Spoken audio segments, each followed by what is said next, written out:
और मुख्यमंत्री भजनलाल शर्मा ने एक साहसिक फैसला तब उठाया है जब सियासत के बड़े बड़े धुरंधर कह रहे थे कि एक बार कोई फैसला हो जाता है और उस फैसले को इस निगाह से किया गया हो, उस लिहाज से किया गया हो कि इसे सियासी फसल लहलहाएगी, तो फिर इतना साहस किसी में होता नहीं है कि पलट दे। मगर भजनलाल शर्मा ने फैसला पलट दिया है और फैसले के साथ ही अशोक गहलोत के राज में बने एक इतिहास को पलटा है, राजस्थान के भूगोल को पलटा है। फिर से जिलों की संख्या अब 41 हो गई है। अब कहीं खुशी कहीं गम है। ये देख रहे हैं सांचौर में प्रदर्शन हो रहा है, सुखराम बिश्नोई प्रदर्शन कर रहे हैं, मगर अगर जिले लेकर ही चुनाव जीतने थे तो सुखराम बिश्नोई चुनाव क्यों हारे, रघु शर्मा चुनाव क्यों हारे केकड़ी बनाकर, शाहपुरा में कांग्रेस का कैंडिडेट क्यों हारा। मुझे लग रहा है कि अशोक गहलोत की प्रेस कॉन्फ्रेंस में सुन रहा था, जैसे ही फैसला भजनलाल शर्मा ने लिया कि 9 जो जिले हैं वो रद्द किए जाएंगे, 17 जिलों में से अशोक गहलोत के यहाँ से एक खबर आई कि एयरपोर्ट पर बाइट देंगे। अगले दिन वो प्रेस कॉन्फ्रेंस किए और कह रहे थे कि हमने काम काज को ध्यान में रखते हुए, जनता के दुख दर्द को ध्यान में रखते हुए जिले बनाए।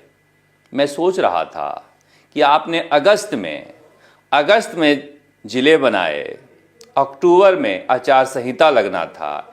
आचार संहिता लगने से पहले कौन से चीज ध्यान में आप रखकर जिले बनाए थे, राजस्थान की जनता को पता था। और मैं आज नहीं कह रहा हूं, मैं तब भी कह रहा था कि अशोक गहलोत ये जिले का जंजाल बना रहे हैं। 5 साल मलाई खा लिए, विदाई के वक्त दूसरे के लिए खुदाई करके जा रहे हैं।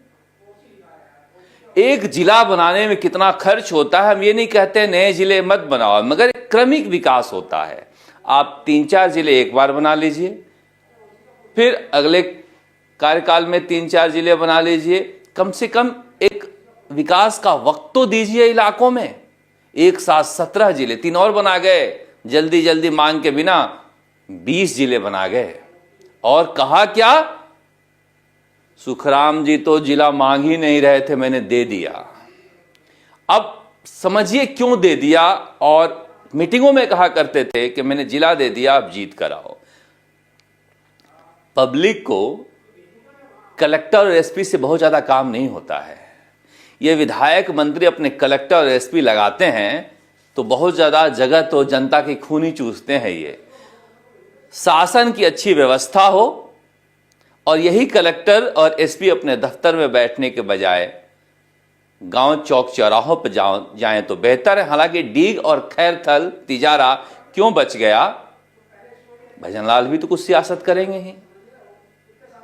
उस समय भी लोग कह रहे थे कि भिवाड़ी और निमराना में से कोई बनता तो बेहतर होता, मगर ये लोग सियासी लोग हैं, सियासत को देखकर ही फैसला लेते हैं।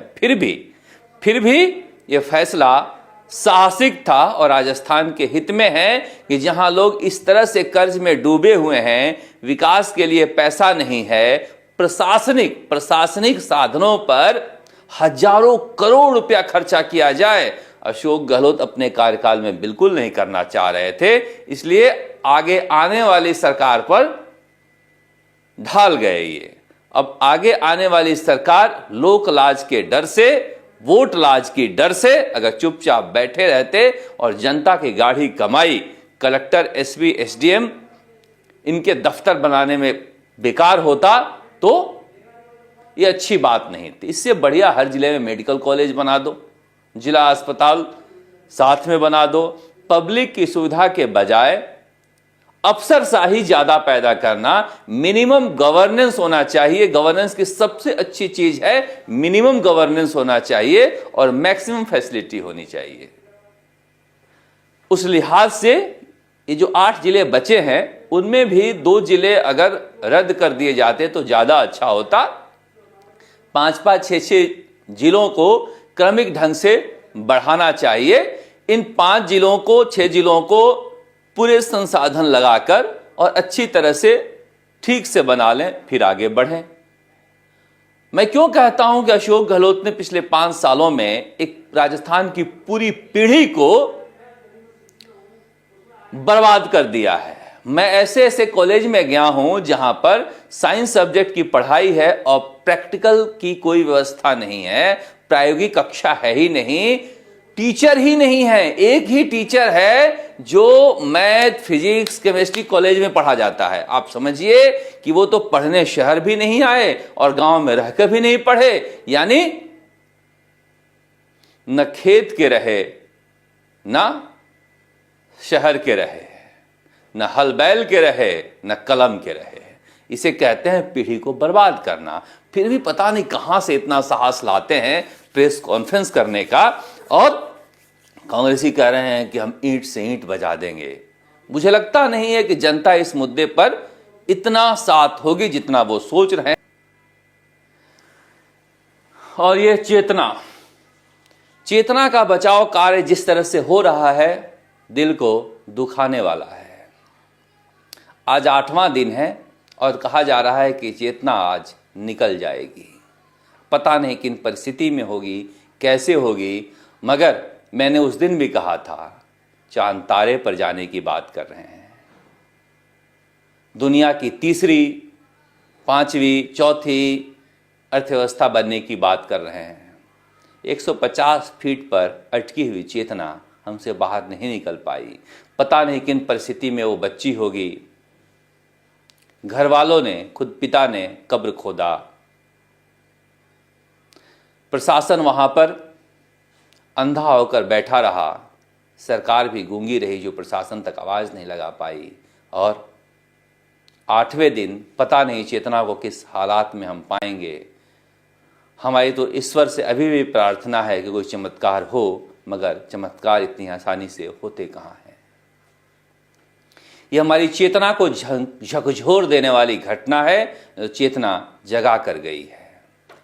कई बार देखिए, दौसा में भी यही मसला उठा था कि क्या जिसके बच्चे की मौत हुई है उसके माता पिता पर कार्रवाई होनी चाहिए, और डॉक्टर किरोड़ी लाल मीणा ने 10 लाख रुपए भी दे दिए। मगर मेरा मानना है कि अब कार्रवाई होनी चाहिए। पता नहीं चेतना बड़ी होकर क्या बनती और उसके भाग्य में क्या लिखा था, और हमने एक ऐसी परिस्थिति में उसको ढकेल दिया जहां पर इतने घंटे तक वो चीखी होगी और हम सब भरे हो गए जो उसकी आवाज़ सुन नहीं पाए।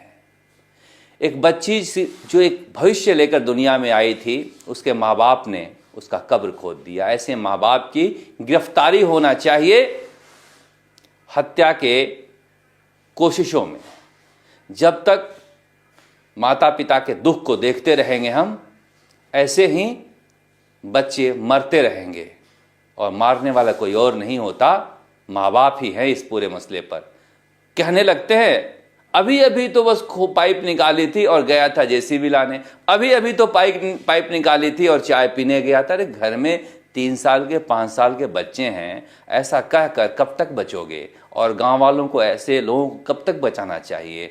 अब ये कार्रवाई करने का वक्त है। जब तक कठोर कार्रवाई नहीं होगी, ये माँ बाप अपने बच्चों का कब्र खोदना बंद नहीं करेंगे। एक तस्वीर आई, उस तस्वीर के बाद से इंटरनेट पर यह सेंसेशन फैल गया कि सरस्वती का पानी है। अब देखिए, इस बारे में कोई बहुत ज़्यादा इफ एंड बट नहीं है कि इस इलाके से एक लाठी फॉर्मेशन होता है जिसके अंदर अभी भी चैनल जो है काफ़ी प्रवाह में अंदर चल रहे हैं, और वो प्रवाह जैसे ही वक्त निकलता है, कहीं अगर बोरिंग खोदने की कोशिश होती है तो ये पानी बाहर निकल कर आता है। हालांकि कहा जा रहा है कि अब पानी निकलने का सिलसिला थम सा गया है। 10 साल पहले ये घटना हुई थी और उस वक्त मैं जाकर आया था। लोग वहाँ पर बोरिंग करते हैं मोहनगढ़, नाचना, लाठी के इलाके में, और वहाँ से पानी निकलने का सिलसिला शुरू हो जाता है। हाकड़ा का चैनल कहा जाता है। बुजुर्गों ने मुझे बताया था उस वक्त कि जब हम बच्चे थे तो एक कुएं में अगर नहाते वक्त हमारा लोटा गिर जाता था तो दूसरे गांव के कुएं में मिल जाता था। एक अंदर चैनल कुछ न कुछ चल रहा है मरुस्थल के नीचे, जिसे हम मानते हैं कि कोई बड़े भौगोलिक घटना की वजह से सरस्वती नदी की धारा लुप्त हो गई और वो कहीं ना कहीं समा गई है, जिसके नीचे पानी का ऐसा प्रवाह है। वरना राजस्थान तपते रेगिस्तान में अगर इस तरह से पानी का प्रवाह निकलता है तो इसे हम अंधविश्वास नहीं कर सकते, क्योंकि हमारे वेदों में उसके बाद भी कई ग्रंथों में सरस्वती के अवशेष या फिर सरस्वती के बारे में जिक्र है। इसलिए ये कहा जा सकता है कि ये कोई चमत्कार नहीं है। अगर अध्ययन किया जाए तो इन इलाकों में पानी का ऐसा प्रवाह है जिस पर भरोसा किया जा सकता है कि कहीं न कहीं ये लुप्त हुई कोई नदी है, जिसके अंदर अभी भी कहीं कहीं जहां पर नदी रुक सी गई है, वेग रुकसा गया है, एक आवेग है बाहर निकलने का। आप देखते राजस्थान तक नमस्कार, जयपुर से शरद कुमार। आप देखते राजस्थान तक नमस्कार, जयपुर से शरद कुमार।